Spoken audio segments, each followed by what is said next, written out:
Prière pour se revêtir de l'armure de Dieu. Chers Hardwellers, en réponse à des questions que je lui ai posées en prière, le Seigneur m'a conduite au ministère d'une sœur américaine, une servante dévouée et sentinelle de notre Seigneur, qui reçoit ses paroles et qui sonne la trompette de Dieu pour ceux de ses enfants qui daignent tendre l'oreille. Et donc, au travers de cette messagère, le Seigneur répète avec insistance que l'heure est venue où nous devons absolument prendre l'habitude d'utiliser sans cesse l'armure intégrale de Dieu, car nous avons devant nous des temps de profondes ténèbres où seule la parole de Dieu pourra nous protéger efficacement contre les forces du mal qui vont envahir la terre, transformant littéralement la terre en enfer. Le Seigneur a ajouté que le combat spirituel enseigné en Éphésiens chapitre 6 est une écriture qui a été spécialement inspirée pour servir notre génération des temps de la fin, laquelle est soumise à une activité démoniaque intense et multiforme, plus forte que jamais, et qui va donc connaître des tribulations, et même pour certains, la grande tribulation.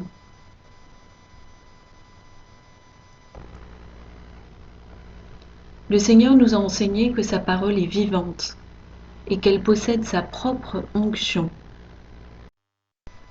Maintenant, je vais prier à la première personne, Éphésiens 6, 11 à 17, l'intérêt étant de vous fortifier contre l'ennemi, en vous appropriant l'autorité qui est la vôtre contre le mal, en Jésus-Christ notre Seigneur. Prière pour revêtir l'armure de Dieu, basée sur Éphésiens 6, 11 à 17. Je revêts toutes les armes de Dieu, afin de pouvoir résister aux ruses du diable. Car je n'ai pas à lutter contre la chair et le sang, mais contre les principautés, contre les puissances, contre les princes de ce monde de ténèbres, contre les esprits méchants qui sont dans les lieux célestes. C'est pourquoi je prends toutes les armes de Dieu, afin de pouvoir résister aujourd'hui et dans le mauvais jour, et tenir ferme après avoir tout surmonté. Ainsi je tiens ferme, ayant à mes reins la vérité pour ceinture, ayant revêtu la cuirasse de la justice, et ayant chaussé mes pieds avec le zèle que donne l'évangile de paix. Par-dessus tout, je prends le bouclier de la foi, avec lequel j'éteins toutes les flèches agressives du malin. Je prends aussi le casque du salut et l'épée de l'esprit, qui est la parole de Dieu. Dans un message du Seigneur délivré à sa messagère Gwendoline, et que j'ai traduit, Jésus nous dit que les démons sont assujettis aux paroles de son livre saint, la Bible. Et il indique des versets que pourront utiliser, je cite, « les nonnes enlevées pour se débarrasser des démons assoiffés de sang ».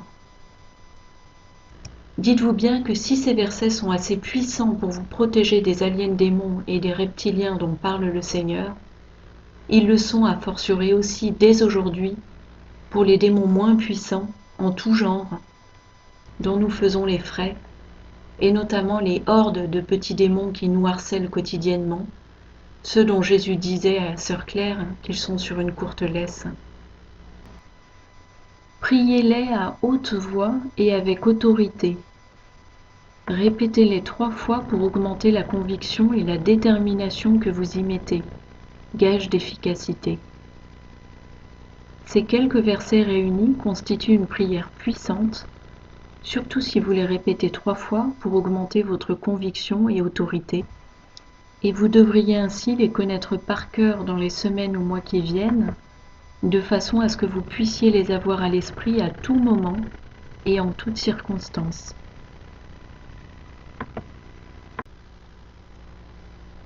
Ce n'est ni par la puissance, ni par la force, mais c'est par mon esprit, dit l'Éternel des armées.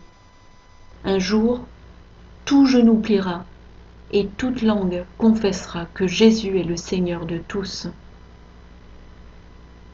Voir Zacharie 4,6, Romains 14,11 et Philippiens 2,10. Le serpent ancien a été vaincu par le sang de l'agneau et par les paroles qui en rendent témoignage. Voir Apocalypse 12,11. Si nous confessons nos péchés, il est juste et fidèle pour nous les pardonner et nous nettoyer de toute iniquité. Voir 1 Jean 1,9. Car nous n'avons pas à lutter contre la chair et le sang, mais contre les dominations, contre les autorités, contre les princes de ce monde de ténèbres, contre les esprits méchants dans les lieux célestes. Voir Éphésiens 6,12.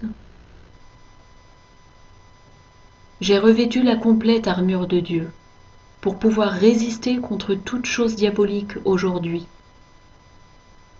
Voir Éphésiens 6,13. Le Seigneur dit que ces paroles doivent être prononcées très fermement, avec confiance, car, je cite, « Rien ni personne ne peut rivaliser avec le Créateur et ses enfants qui marchent par la foi. » Et pour finir, j'ai demandé au Seigneur s'il voulait bien m'inspirer 3 psaumes pour conclure cette vidéo qui peut vous servir de modèle pour une séance de prière de combat spirituel. Il m'a donné psaume 111, psaume 142 et psaume 147.